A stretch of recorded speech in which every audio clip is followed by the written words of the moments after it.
नमस्कार. जय भीम जय शिवराय. आज या व्हिडिओच्या माध्यमातून अतिशय महत्त्वाची अशी एक नवीन शैक्षणिक क्रांती या अनुषंगाने नव्या पर्वाची, नव्या तरुणांची, नव्या शैक्षणिक क्रांतीला सुरुवात झाली. कदाचित आपण ऐकलं असेल, बघितलं असेल. या अनुषंगाने आपण या व्हिडिओच्या माध्यमातून माहिती बघणार आहोत. माहिती म्हणण्यापेक्षा अशी क्रांती आपल्या देशामध्ये, आपल्या राज्यामध्ये, आपल्या जिल्ह्यामध्ये, आपल्या गावामध्ये सुद्धा झाली पाहिजे. या अनुषंगाने हा एक सविस्तर असा व्हिडिओ असणार आहे. एक रॅपर संध्याकाळी रॅपर जे काही सॉंग्स असतात ते गायचं आणि दिवसा सिव्हिल इंजिनिअरिंग जो काही सिव्हिल इंजिनियर आहे त्याचा पॅशन जो आहे ते काम जबाबदाऱ्या पार पाडत यांनी नेपाळचं पंतप्रधानपद त्यांनी त्या शर्यतीमध्ये जिंकलं. एका ठिकाणी एका वेळी त्या नेपाळमध्ये अनेक वर्षापासून डॉक्टर के.पी. सिंह ओली यांची सत्ता होती. यांच्या सत्तेवर बुलडोजर त्यांनी चालवून त्या ठिकाणी तरुणांना एकत्र केलं. आता या तरुणांना एकत्र करत असताना तुम्हाला सगळ्यांना कदाचित आठवत असेल एक जनजी क्रांती झाली होती. नेपाळच्या संसद भवनावर हजारो तरुण, लाखो तरुण बेरोजगारी, शिक्षण या मुद्द्यावर या संसदेला घेरलेलं होतं. प्रचंड मोठ्या प्रमाणामध्ये त्या ठिकाणी जनजी क्रांती झाली. या क्रांतीमध्ये 77 तरुण त्या ठिकाणी शहीद झाले. म्हणजे तरुण बेरोजगार झाले होते. शिक्षण घेऊन हाताला नोकरी नसल्या कारणाने आपल्या शिक्षणाचं महत्त्व त्या ठिकाणी होत नाही. या कारणाने नैराश्यग्रस्त झालेले तरुण या जे काही बालनशहा जे काही तरुण आहेत 35 वर्षाचे यांच्या नेतृत्वाखाली त्या ठिकाणी प्रचंड मोठी अशी क्रांती झाली आणि नेपाळची जी काही क्रांती झाल्याच्या नंतर या अनेक वर्षापासून ज्यांची सत्ता होती त्यांना त्या ठिकाणी 50,000 मतानं काठमांडू या ठिकाणी त्यांच्याच शहरामध्ये, त्यांच्याच महानगरपालिकेमध्ये त्यांना 50,000 मतानं या गेलेल्या निवडणुकामध्ये हरवून त्या ठिकाणी त्यांनी प्रचंड मोठ्या प्रमाणामध्ये बहुमत मिळवत सत्ता स्थापन केली आणि प्रधानपद जे आहे या तरुणांनी त्या ठिकाणी संधी उपलब्ध करून घेतली. हे शक्य कसं झाले तर तिथला तरुण जो आहे तो प्रचंड मोठ्या प्रमाणामध्ये सामाजिक माध्यम जे आहे त्या माध्यमाचा वापर केला. ही जी काही आपण ज्याला जे काही खानदानी किंवा ज्या ठिकाणी वारंवार कायम त्या ठिकाणी त्यांचीच सत्ता यायची या सत्तेला सुरुंग लावून अनेक शिक्षित तरुण जे आहेत ते एकत्र आले आणि एकत्र येऊन त्या ठिकाणी या निवडणुका जिंकल्या आणि त्या सत्तेला जे काही आहे ते सुरुंग लावलं. कारण शिक्षित व्यक्तींच्या हातामध्ये सत्ता जर असली तर नक्कीच तिथलं देश असो किंवा तिथलं जे काही समाज परिवर्तन आहे ते होऊ शकते. याचाच तो एक पायंडा होता. आणि या तरुणांनी जे काही बालनशहा आहेत पंतप्रधान तिथले एकेकाळी महाराष्ट्रामध्ये त्यांनी शिक्षण घेतलेलं होतं सिव्हिल इंजिनिअरिंगचं आणि इथे शिक्षण घेऊन नेपाळमध्ये जाऊन त्यांनी त्या ठिकाणी शिक्षणाचं महत्त्व विशद करत आपल्या सत्तेत कसा चांगला वापर करायचा सत्तेचा याची एक वस्तुपाठ जे आहे ते आपल्याला घालून दिलेलं आहे.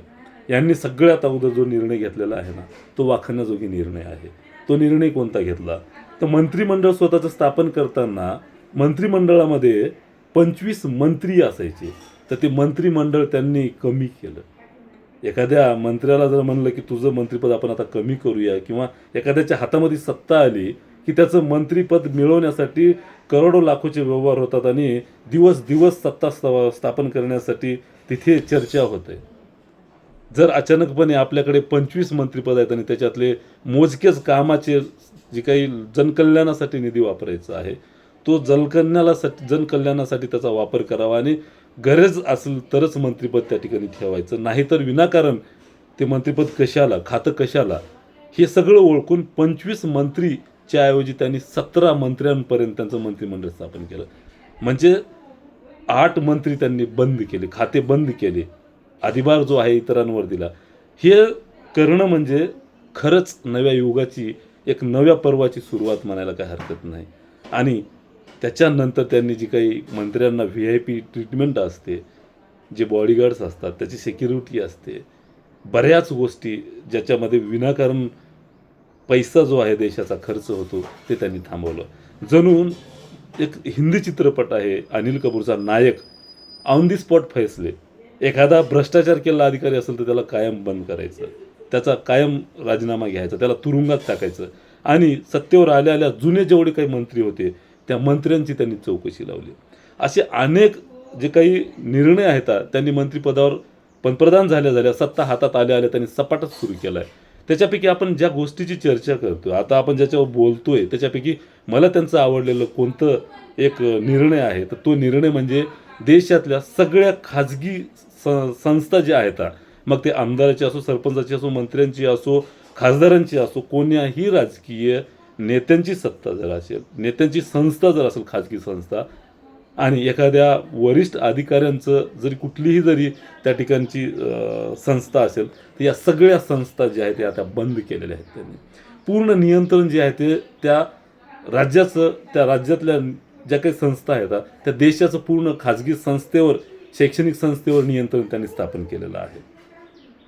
आणि नवीन शैक्षणिक क्रांती जी आहे ते कॉलेजेसमध्ये जे काही राजकीय त्या ठिकाणी निवडणुका होतात त्या निवडणुकावर त्यांनी बंधनं आणलेली आहेत.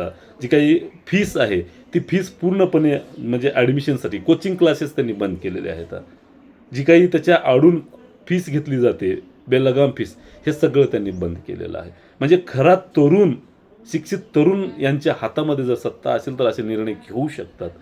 आणि याचा जर विचार आपण राज्यामध्ये आपल्या केला, नेपाळमध्ये जे घडतंय ते जर राज्यामध्ये घडलं किंवा ते जर देशामध्ये घडलं तर नक्कीच एक शैक्षणिक क्रांती झाल्याशिवाय राहणार नाही. म्हणून या ठिकाणी मला आवडलेला जो निर्णय आहे तो असा की खाजगी संस्था जेवढ्या आहेत त्या सगळ्या खाजगी संस्थेवर आता देशाचं नियंत्रण आहे. आणि जिल्हा परिषदच्याच शाळा त्या ठिकाणी स्थापन केलेल्या आहेत. जिल्हा परिषदच्या शाळा त्यांनी, सरकारी शाळा त्यांनी त्या शाळेचं संवर्धन केलेलं आहे. मग वरिष्ठ कोण्याही नेत्याचा मुलगा का असेना किंवा वरिष्ठ कोण्याही अधिकाऱ्यांचा मुलगा का असेना तो जिल्हा परिषदच्या सरकारी शाळेतच शिकणार आहे. हे वैशिष्ट्य आहे मित्रांनो. असं जर आपल्या भारत देशामध्ये झालं तर काय, याचा आपण विचार केला आहे का? असं का नको, असं का व्हायला पाहिजे, असं का होते, असे प्रश्न आपण मनाला विचारावं. कारण का होते तर केवळ आणि केवळ सुशिक्षित तरुणांच्या हातामध्ये हे सरकार आहे. सत्ता हातामध्ये आल्यामुळे असे बेधडक निर्णय घेतले जातात. आमच्याकडे का होऊ शकत नाही? कारण पारंपरिक नेत्यांच्या हातामध्ये हे सगळं काही सत्ता असल्यामुळे यांना निर्णय घेता येत नाहीत. आणि यांच्याच खाजगी संस्था असल्यामुळे लाखो करोडोचा व्यवहार या ठिकाणी होतो. त्यामुळं भावनिक शिक्षण या क्षेत्राचं महत्त्व ओळखून त्या ठिकाणी प्रचंड मोठ्या प्रमाणामध्ये लूटमार केली जाते. या सगळ्या गोष्टीचं महत्त्व त्या ठिकाणी त्यांनी ओळखून सगळ्यात अगोदर त्यांनी त्या ठिकाणी खाजगी संस्था बंद केल्या, खाजगी शिकवणी बंद केल्या, शिक्षणावर होणारा खर्च कमी करावा आणि तो सगळा खर्च सरकार करेल आणि तो मिळालेला जो काही निधी आहे तो इतरांच्या कामी येईल याचं महत्त्व ओळखून त्यांनी घेतला हा निर्णय नक्कीच कौतुकास्पद आहे. आणि असेच निर्णय भारत देशामध्ये, आपल्या राज्यामध्ये व्हावेत हाच एक आपला या व्हिडिओच्या माध्यमातून हेतू आहे. आणि याच्यासाठी आपण कायम पुढे लढत राहू, नक्कीच याचा पाठपुरावा करत राहू. नक्कीच आपलं सरकारसुद्धा थोडंफार का प्रमाणात असेना खाजगी संस्थेला वचक देण्याचं काम करते. पण हे सगळी जी काही खाजगी शिकवणी आहे, ही सगळी जी काही लूटमार होती हे थांबली पाहिजे, यासाठी आपण लढत राहू. नक्कीच जिंकत राहू. सोबत राहा.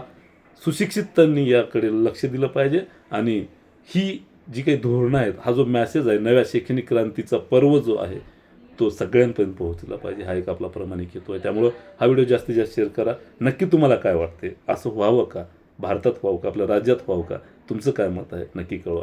तूर्त थांबतो. धन्यवाद. जय भीम, जय शिवराय.